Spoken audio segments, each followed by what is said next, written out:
श्रीमान् वेंकटनाथार्यः कवितार्किककेसरी वेदान्ताचार्यवर्यो मे सन्निधत्तां सदा कृती।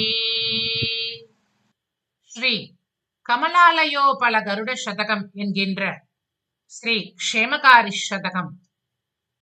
அத சதுர்த்தஸ் சமத்கார விஹாரக. கவிதாஜித கல்லோலி கன்யகாகாந்த வக்ஷசே கருணாதிகுணாட்யாய கமலாநிதயே நமஹ. சதுர்த்த விகாரமாகிய சமத்கார விகாரத்தில் தொடர்ந்து ஸ்லோகங்களை அனுபவிப்போம். ஸ்ரீ க்ஷேமகாரி சதகம் ஸ்லோகம் 71. த்ரயீமூர்த்திஸ்த்வம் மமச்ச ச பகவான் அம்பரமணிஹி ரிதாம்னோத்தாமத்வம் மமச்ச ச ரதீநாம சதனம் ததாபி த்வத் பிராப்தௌ சகித சகிதோ துர்ய குணதீஹி இதி பிராத்ரா மந்தஸ்மிதம் அதிகத பாது ககராட்.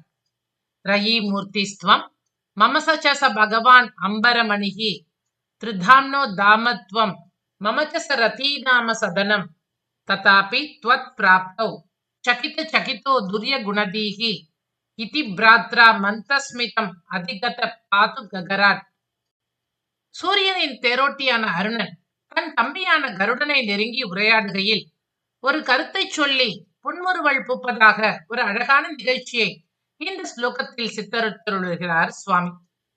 பொதுவாகவே பணியாளர்கள் தங்களை விரட்டும் தலைவர்கள் யாரையேனும் கண்டு பயப்பட்டால் அப்படி பயம் தருபவரை எண்ணி நகைத்து இன்புறுவது உண்டு. அதுவும் அந்த உரிமையாளர் தன் தம்பியையே கண்டு அச்சப்பட்டால் அந்த பணியாளர் அது பற்றி தம்பியிடம் கூறி புன்னகை புரிவது இயற்கை தானே. இந்நிலைதான் கருடன் விஷயத்திலும் ஏற்பட்டிருக்கின்றது. கருடனின் அண்ணனான அருணன் கருடனிடம் சொல்கிறார், ஹே கருடா, நீ த்ரயீமூர்த்தி, வேதாத்மா. என் சுவாமியான சூரியனும் த்ரயீமூர்த்தி. பரமபதம், பார்க்கடல், சூரிய மண்டலம் என்று 3 இடங்களை சிறப்பாக பெற்றிருந்தால் திருதாமா என்ற பெயர் பெற்ற விஷ்ணுவிற்கு நீ இருப்பிடும். என் சுவாமியான சூரியனும் விஷ்ணுவின் இருப்பிடும். இவ்வாறு சூரியனுக்கும் உனக்கும் பல ஒப்புமைகள் உள்ளன. ஆயினும் நீ என்னை பார்க்க வரும் போதெல்லாம் அவர் நடுங்குகிறார். ஏன் நடுங்க வேண்டும்? தமது தேர்குதிரைகளின் கடிவாளத்தை பற்றிய கவலையாலேதான் நடுங்குகிறார். அவருக்கு ஏன் கவலை? பாம்புகள் தான் அவருடைய தேர்க்கடிவாளங்கள். கருடன் அவர்களை கொத்தி குதறிவிட்டால் என்ன செய்வது என்ற கவலையாம். இதை சொல்லி தற்குறிப்பேற்ற அணியாக சுவாமி இந்த அழகான ஸ்லோகத்தை சித்தரிக்கின்றார்.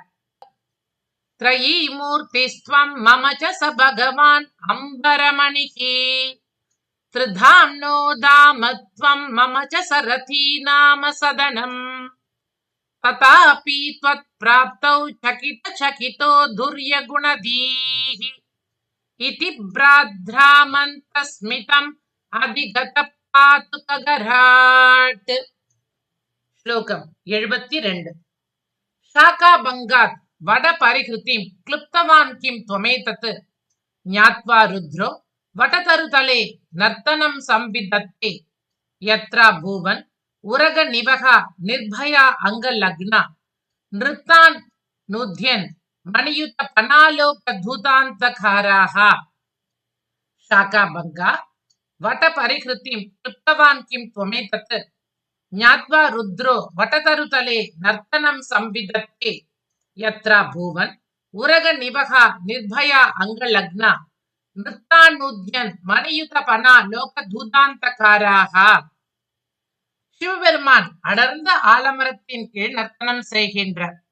அவருடைய திருமேனியில் இருக்கும் பாம்புகளும் அப்பொழுது சந்தோஷமாக நிம்மதியாக இருக்கின்றனவாம். இந்த இடத்தில் கவி தன்னுடைய கற்பனையை கூறுகின்றார். ஒரு முறை கருடனானவன் ஒரு ஆமையையும் யானையையும் தன் உணவாக கொள்ள எண்ணி அதை எடுத்துக்கொண்டு ஒரு ஆலமரத்தில் வந்து அமர்கின்றான்.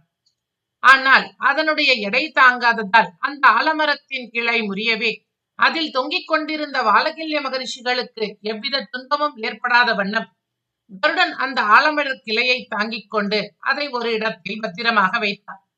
பிறகு அந்த இடத்தில் அமர வேண்டாம் என்று தீர்மானித்து ஆலமரத்தை விட்டு பறந்து சென்றாராம்.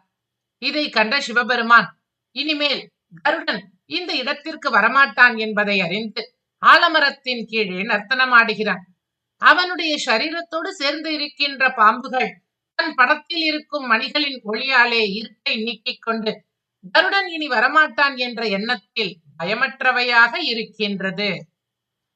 शाका भंगात् वट परिहृतिं क्लिप्तवान् किं त्वमेतत् ज्ञात्वा रुद्रो वटतरुतले नर्तनं संविदत्ते यत्रा भुवन् उरगनिवः निर्भया अङ्गलग्ना नृत्तानुध्यन् मणियुतपना लोकधूदान्तकाराः. श्लोकम् 73. लक्ष्मी सद्म भवान वहन विहरति श्रीमन पदंग प्रभो लक्ष्मी सद्म च सत्वतं वहति यत् पांतेन विद्योतते यस्वं नाम वहत्यहो भुवि जनस्तं चावहन यो जनः लक्ष्मी सद्म च एव सर्वभुवन श्लाघ्यो भवेन् मानवः. लक्ष्मी सद्म भवान वहन विहरति श्रीमन पदंग प्रभो लक्ष्मी सद्म च सत्वदं वहति यत् त्वां विद्योतते यस्वं नाम वहत्यहो भुवि जनस्तं चावहन् यो जनः लक्ष्मी सद्म स एव सर्वभुवन श्लाघ्यो भवेन् मानवः. ஸ்ரீமான் பக்ஷிராஜனே, லக்ஷ்மி சதனனாக விளங்கும் எம்பெருமானுக்கு வாகனமாக இருந்து அவனை தாங்கியபடி பல விளையாட்டுக்களை புரிகின்றேன்.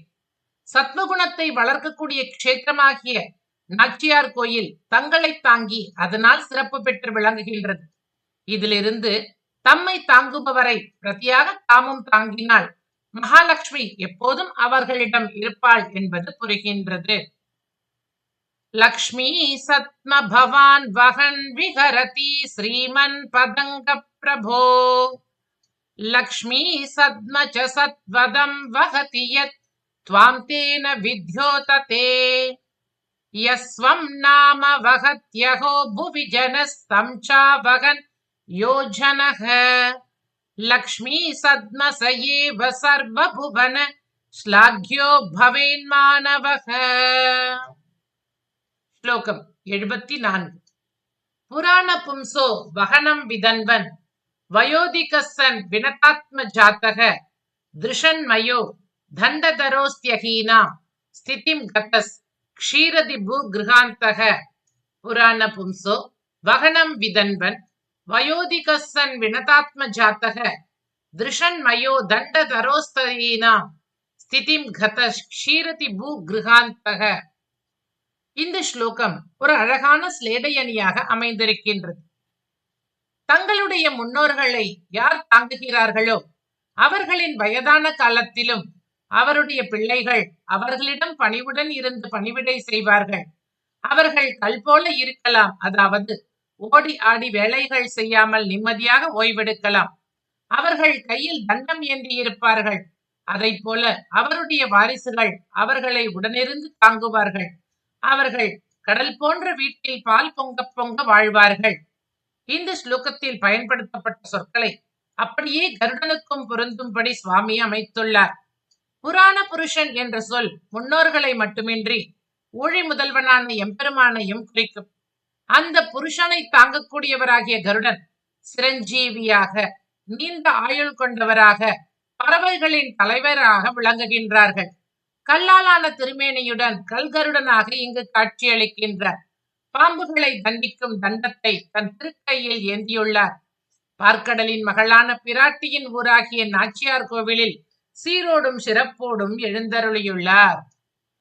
புராண பும்சோ வஹனம் விதன்வன் வயோதிகஸ்ஸன் வினதாத்மஜாதः திருஷன்மயோ தண்டதரோஸ்த்யஹீனாம் ஸ்திதிம் கத க்ஷீரதிபு கிருஹாந்தः. ஸ்லோகம் 75. சகோதராய சதனே சுதாம்சோஹோ सूर्यस्य सूतस्य सहोदरोऽयं सर्वेन्द्र संतान समाप्ति साशः समे समां संपतम् आतनोतु.